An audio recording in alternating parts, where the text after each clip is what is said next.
One would think that I was about to wash my face because I just am in the bathroom, but that's not happening. I just know that if I sit down, I'm not gonna get back up, and I need to get back up so I can do the cleaning that I wanted to do. So before I did that, I wanted to come in and give you my initial thoughts and impressions on The Mystery Guest by Nita Prose. This is the follow-up to their debut. I think it was the debut last year, The Maid, because we're reading that today. We're reading the follow-up. So I listened to the first, I think it was like 6% while I was making dinner last night online with the patrons. And the book is weird. The book is already weird. Now I'm gonna start off with niceness. It's not really gonna be a compliment sandwich, but I'm gonna start off nice.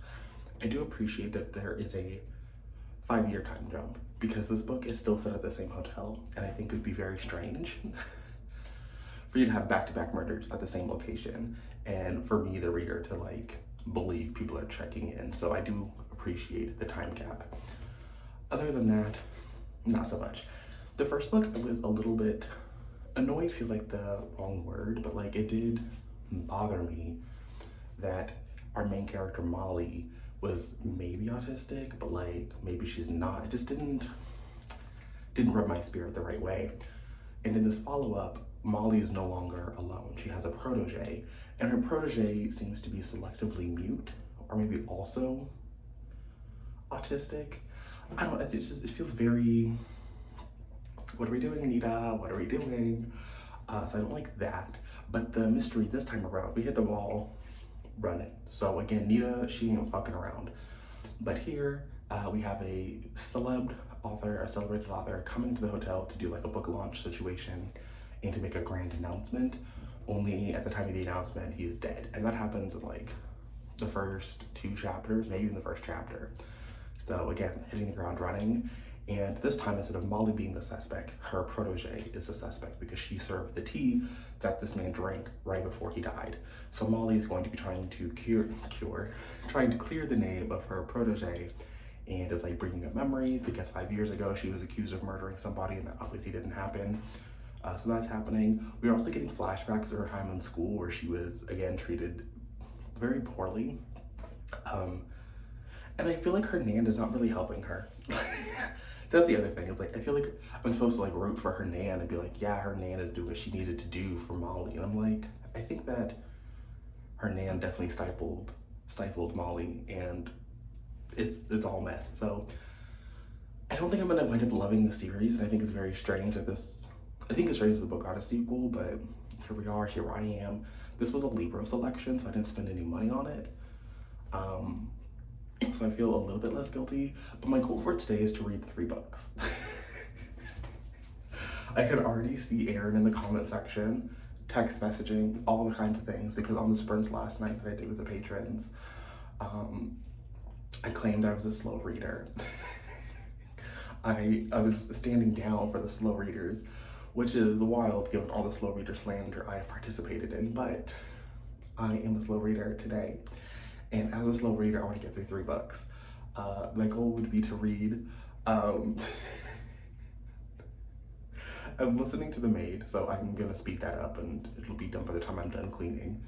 And then I have Sea of Monsters, which I want to read, and that's middle grade, so I feel like that'll be easy to get through.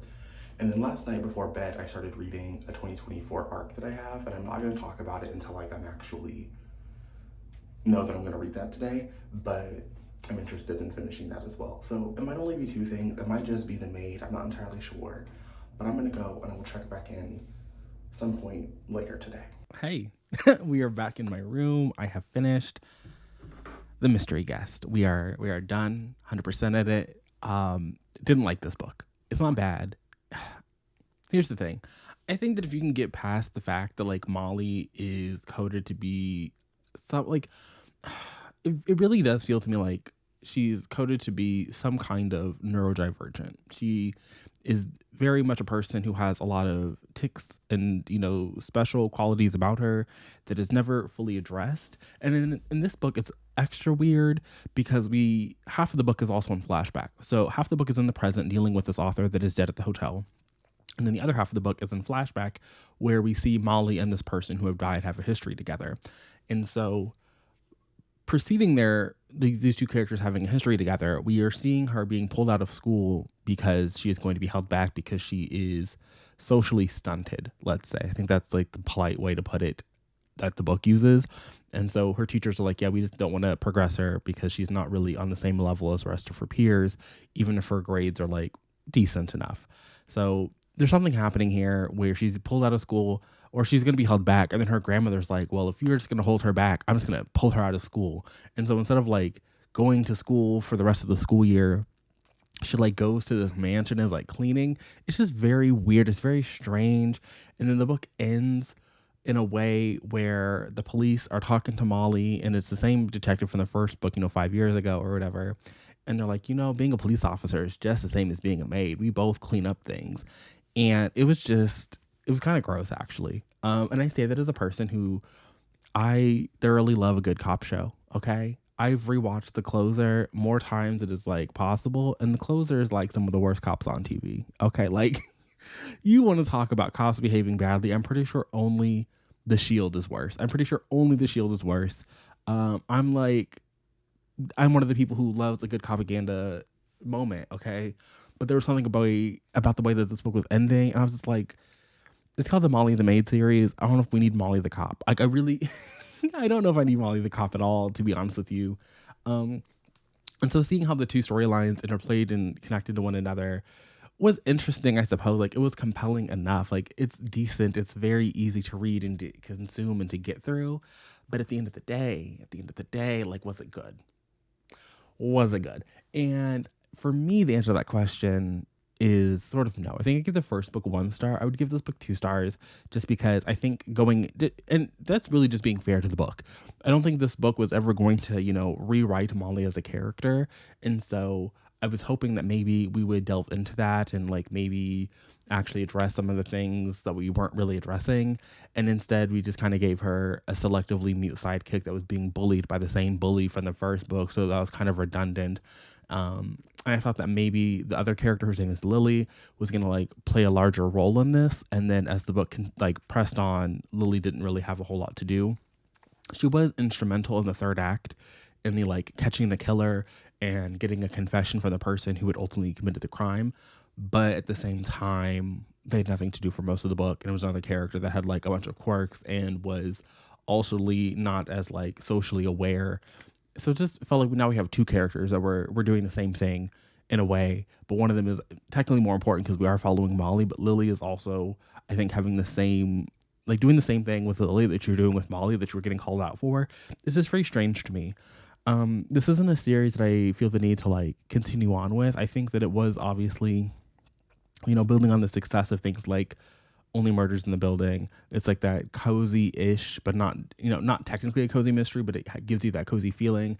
We have a singular location. Like, I understand the appeal here. Even in this one, there's like a bartender who's like maybe going to start a podcast about the death that's happening that we're reading about. So like, I feel like it's pulling its purpose. But for me, I already have Only Murders, and I enjoy Only Murders in the Building.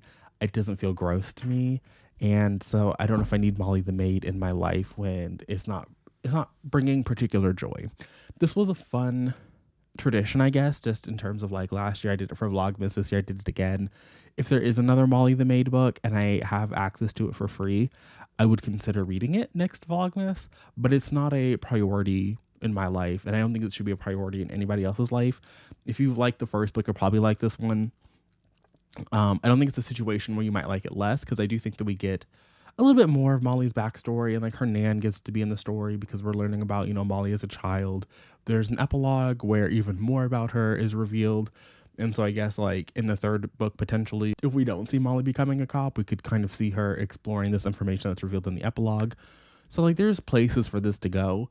I would be interested to see if like the next book also has a time jump.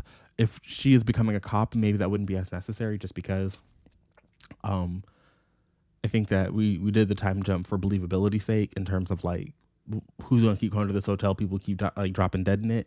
So I think that's the reason for the time jump, even though I did appreciate that as well.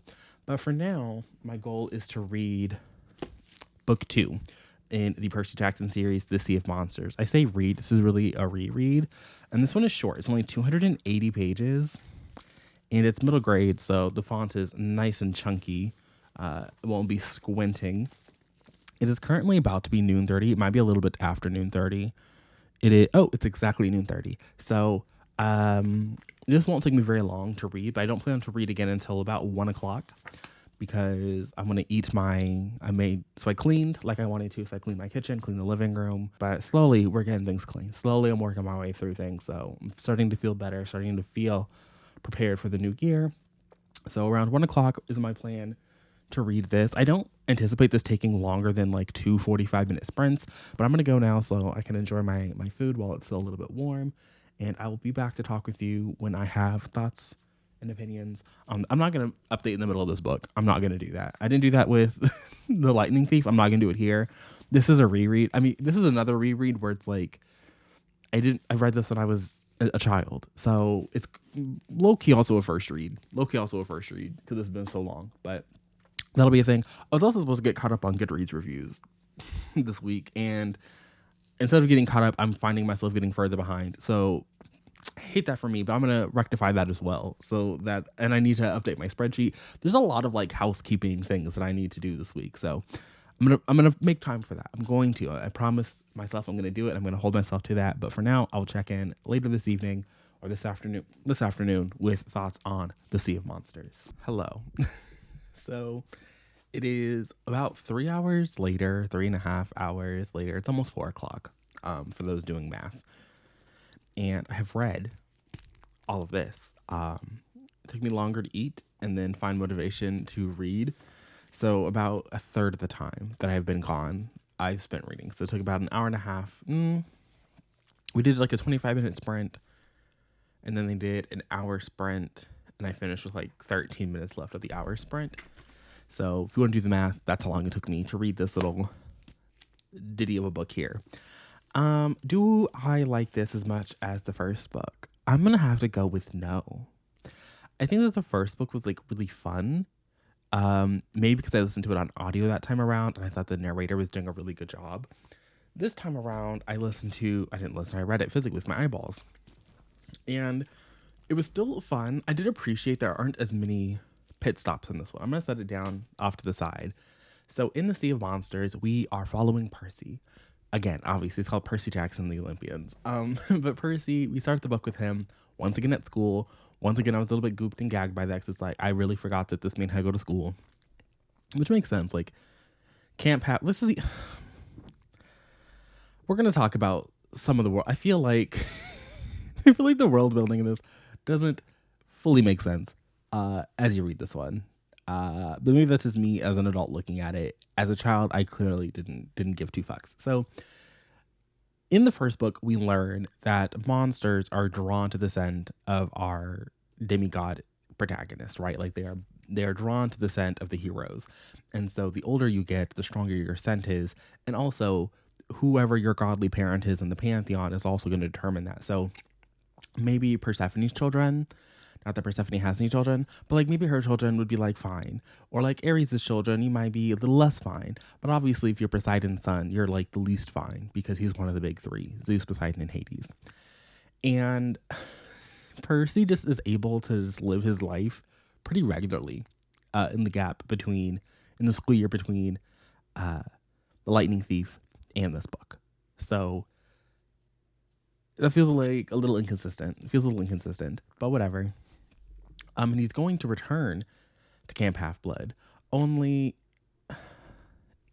in Chamber of Secrets fashion. Everyone is like, you can't come back. You can't come back to Camp Half-Blood this year. It's like too dangerous. You got to stay home, which again makes no sense when he's the son of Poseidon and the monsters would really want to kill him. Like, part of what made The Lightning Thief less enjoyable was like the constant attacks and the side quests and just like things that didn't really make sense, but they were always under attack from the moment that Percy learned that he was a demigod to the end of the book. It was like open season on this boy. And then in particular, the audience knows that Kronos is coming back. And so it's like, so not only is it just like normal danger or like normal things, but Kronos is coming back. Kronos has minions. Kronos is sending his minions after Percy. Like, bad things are happening, but you're saying don't come back. okay, it's giving chamber secrets. Anyway, it just is. So we're reading, and obviously he doesn't listen. He decides he's going to go back anyway. So he goes back to camp. That's when we learn that camp is kind of like on his deathbed. The protections, the wards, for lack of a better word, around the camp are not failing, but they're about to. They're like it's not looking good. The tree that holds the power of the wards is like failing, and so obviously it's going to be another quest. And on this quest, we find our protagonist having to like kind of break the rules because Percy is not really supposed to. First, they told this man not to come to camp, and now he's at camp and he's being told not to leave camp. It's giving foolishness. But of course, we're going on a quest. Also, just other things that bothered me about this book. There's a Confederate submarine. It's on the cover of the book. And Rick explains this being because when armies lose, they owe a debt to Ares. And so because the Confederates lost and owed a debt, one of his children was able to cash in that debt and be able to have a Confederate submarine staffed by dead Confederates. So it was very weird. And I'm pretty sure there's another Confederate ship in the Heroes of Olympus. And it's just very strange. It's very strange. Like of all things we couldn't just. Anyway, Confederate submarine plays a part in the book. But the goal of the book really is it's two-pronged. First, we are trying to save Grover because Grover may be, being about to be murdered. And we're trying to find the Golden Fleece that will hopefully reinstate the wards. And this book is shorter than the first book, partly because there aren't as many side quests. It's a pretty straightforward quest through the sea with more allusions to the Odyssey. I think whatever was left over from the time that whatever we didn't use for the Lightning Thief, we just put in the Sea of Monsters, which feels more fitting because at least this time we're, in the ocean, we're in the Atlantic. But yeah, I didn't like this one as much as I liked the Lightning Thief. It was I won't say worse, but it wasn't as enjoyable. I don't know, I still didn't care so much. I also feel like the characterizations of other characters still feel a little flat to me. Like Percy feels very well realized, but when you compare that to how Annabeth is, portrayed, or even Clarice, who I think you're supposed to get a better connection to in this book because she's important for maybe two chapters of the book. We also get a better understanding of Luke, and we also get a better understanding of Kronos and what his aim is and the people he's using. So that's interesting, I guess, but even there it's kind of cartoon, it's middle grade, so it doesn't need to be layered and complex, but I feel like it could be a little bit less cartoony. It could be maybe, but maybe this is asking for too much. I'm not gonna go on to Goodreads and give this 1 star. This is, I probably won't even re-rate the books. I hardly ever do that when I reread. So I don't know what I gave this when I was initially logging all of my books onto Goodreads. So I probably, like I said, I won't adjust my rating when I eventually get around to talking on that platform about it. But if I were to rate it now, I would give it 3 stars. I didn't like it as much as the first book, but I'm still interested in continuing on because what I'm learning is I definitely don't remember. I don't remember books that I read in 2006. Who would have guessed? Who would have guessed I don't remember books that came out when I was in elementary school? So it does, in some ways, it feels like a first read, and in some ways it feels like a reread. Because at the beginning of this book, Percy is talking about his new friend Tyson, and I'm like, what do you mean Tyson? Tyson's his brother. That's a Cyclops. What is he who is this Tyson? Is there more than one Tyson? And so I was like, oh, so this is actually how they meet, and this is actually their interaction. So I was like, okay, thank you for schooling me. It also does the thing that a lot of YA and middle grade books do, where he will explain things to you. The only person I read now that still does this is Cassandra Clare, where she's just going to constantly remind you of the things that you need to know. So you should read this second, but if you don't, somehow, some way, Rick Riordan still gives you every major plot point that you're going to need from The Lightning Thief, which I do appreciate. I mean, I'm sure that's because it's for younger readers, and this came out also. Not to put too fine a point on it, but this this book coming out in like 2005.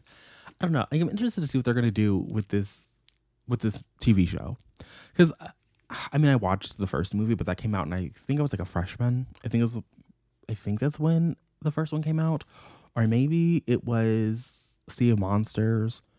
The movies came out around my like high school era, and so I don't really remember watching them, to be honest with you. But this book just feels so firmly rooted in 2005, and like so much of the problems that these characters have feels like it could be solved if they had just like modern technology. But I'm sure there's actually like and maybe in like the Heroes of Olympus they talk about modern technology not being able to like be used around them, because when Hermes pulls out a cell phone, it's definitely like a razor. It's definitely a razor. There's no way I'm not imagining him pulling out like an iPhone. But my computer's about to die, so I'm gonna stop here. I don't think I'm going to read that e-arc that I wanted to read, and that'll just be the focus I have for tomorrow. So thanks for watching on my, I think I'm going to call this like a day in the life of a slow reader. So thank you for being here with me on my slow reader day, and I'll see you guys again here tomorrow. But until then, and until next time, bye.